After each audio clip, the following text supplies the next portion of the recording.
Hey there guys, so in today's, a couple days ago war, however it is, because I'm behind. So this is against HC Kingpin. HC Magneto kind of folded, they're on break. So some of those guys went to HC Kingpin, so I actually know a fair few guys in this war. So right when it happened, just talking with all of them. Good lucks, all of that stuff. So this was a really fun war to go into. And I also knew a couple of the guys in BG1, and one of the guys I'm closer with there, I actually take 2 of his fights, I think. So this Green Goblin, I've taken it a couple times because I'm running low on invulnerabilities right now, so I decided to go with that regen boost just to kind of nullify this block damage early on. And if I get hit, it won't like save me, but it'll recover it, and I don't think at 2 Furies he'll one-shot me. You know, I'm a semi-boosted rank 4, I should be fine there. That SP1 was a little bit sketchy because it was kind of that like where you miss into it a little bit, which was a little bit weird, a little bit risky, but it's all good. So I have this gore here. Last time I took a gore, I had that shock pre-fight, which that heavy right there was so bad. I was so late on it, and he almost countered in, but fortunately I just got in just ahead of him, so it's all good, I guess. And the regen boost is also nice here because it combining with willpower is going to really add up a lot of health. And for right there, I knew I can't punish his heavy, but I keep trying to punish his heavy. You also probably really shouldn't block his SP1 because it can really get those damage over times onto you, but I do have those neuros, so I should be fine. And that fight goes pretty well. You just really want to make sure on that fight that you land your parries nice and clean. That's like the big thing for that, honestly. Just making sure they're nice clean parries. So here is the fight that I think it was not the war before this, but like one more. So it was like Salty, Paolo, and then this war. And Salty is the war where I died to this fight, and then 2 wars later, I'm back on it, and I am panicking. I put that invulnerability back on, and I am just scared, man. Just because of how poorly it went last time. So right here, I decide I'm not going to be doing that re-parry thing that I sometimes do, especially before I get neurotoxins on, because I don't want to let him get his bubble shield up. Right there I get very lucky, and even with only 2 neurotoxins on, I actually bypass the root. And right there is kind of what I was talking about, where imagine if I didn't have the 2 neuros on, and each one of those gives him a bubble shield. It's 7 bubble shield charges, and then you get that root plus his fury plus the bubble shield reduction in your block. It just gets really bad really fast. So I want to get him up to his SP2 here, as you can see, and he's actually willing to throw that heavy right away. I was just going to stand there for as long as I need to. And I'm up above a bar of power, so that's really where I want to be, and I'm able to get that heavy off right before the root. Again, if this AI goes bad here, you just get rooted. Like, you saw how close that was, just literally on trying to bait a heavy. And fortunately, this fight goes super, super well. It's a little bit AI dependent. Archangel, I still feel like Archangel probably is one of the better counters for that fight. It's just very, like, stressful. It's very AI dependent. And right here, we're doing about my favorite thing is a couple of us are moving together, so I'm going to get all my fights in one set of boosts, which is really nice. And I'm going to go down path 1 here, so this node here, it has that unblockable, I believe, if they get the 10 regen charges, and this is, if you do that double dash back, you're going to get regen. So I was a little bit unsure how I want to do this, so I just really need to land my re-parry. You decide to do that dash back right there, and 1-2. As long as I land that re-parry, everything's good. And if he doesn't throw that heavy. So this is also why I want that invul, is because you can't do a single dash back against his heavy, but I also didn't. Should have just given him more regens, honestly. Like, I should have. Right there, I should have gone in for that heavy counter, but it's fine because I'm able to get it off of that stun right there. Throw the SP1 to get my poisons back up, because I really want to keep up my neuros, so that way I can keep on making it so he doesn't go stun immune on knockdown. Right there, I make the same mistake again.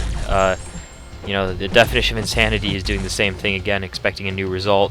Did not do that well. Right there, I just lost all my neurotoxins, so now he has his immortality, which makes him unblockable. So I'm going in for these nice slow combos. I really like using the slow combos against Hercules on that type of situation, and I just had to try to not let him throw a special. I could have tried hitting into his block some, but wasn't very needed. Okay. Time for a little mastery swap. And some background information. So as I said, this is actually one of the guys that I know really, really well there. I know a lot of this BG, actually, if I'm just looking at that screen right there. So oh, yeah. Literally, during us moving, someone died. And so it's like, okay, that's unfortunate, it happens. So I have to switch, or not have to, I was kind of told, and I kind of decided I would switch on to suicides for this fight. So I talked to one of my officers about it, and he kind of gave me an idea of what to do. And I'll be just kind of straight up honest before the fight starts. Either I didn't execute his plan very well, or I just did not play well, period. But you're just going to see some very, very bad gameplay, and this is going to go so bad. So bad. So, Buffet Guardian with Hercules. With Conduit. This is a lot of healing to get through, guys. A lot. So I put on that Power Start 1 because I was kind of told that. So I'm going to go for this heavy here, and if you know that timing, it lets you get that double charge. So I dex into it, so I get that True Sense and all 3, but now I have to wait out that Plasma before I'll really be able to do damage. So, but now I don't really want to dex, so I don't trigger Buffet. And I try to go for these backdraft intercepts with Infuriate, and he's not really having it. I get clipped there, and that's a big crit, big shock crit from Guardian. I'm like, okay, and look at that Buffet region, 2k a tick. So I get up another 3 of my precision, because I was also told to kind of keep the True Sense up, I think. Again, I might have misread the instructions, but I just take this fight so poorly. Look at all the healing he's getting. I know I'm only a minute in, and like technically with Herc, I'll just eventually like out damage it. And here's where the fight has its issue. 11 charges, and he throws another one, so he's about to go up to like 14 or whatever. 14, I was right. Okay. And I throw my SP2 into him running in. For some reason, I thought I had the perfect block or whatever, and then right there, Buffet eats my immortality. Yeah, it just timed out because I dexed into the special takes a long time, and then it was the final hit of his combo that triggers it, so Buffet eats immortality. And there's nothing more to be said about that. That's my 3rd death of the season. This has really not been a great season for me. This is technically my worst season in GT40. I believe my previous worst was that like 2 deaths, I think, and 3, and after this big war boost, this was just not it. And I didn't even feel like I was gonna have that big of an issue with this fight. It's Herc with suicides and boost, and it's against a Guardian. So I'm gonna go back in. I was asking about using Archangel because I've technically done that before, just not on this node. The issue is the shock damage. If you have an Odin, it's pretty easy.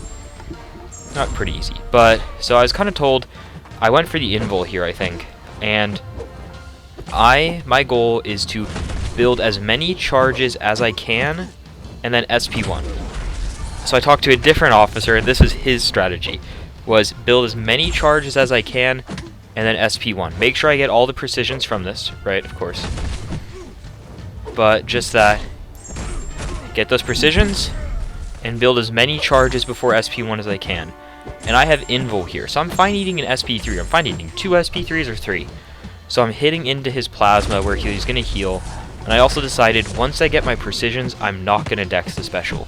That would have been a really big change for that last fight, because that was part of the healing, was every time I just dexed that SP1, but then I got clipped by it the one time. So I took damage and healed him on the one special. As you can see, this fight's going so much better. He's not healing, I'm just out damaging him, and the fight's over. Such an easy fight. I was right, it was an easy fight.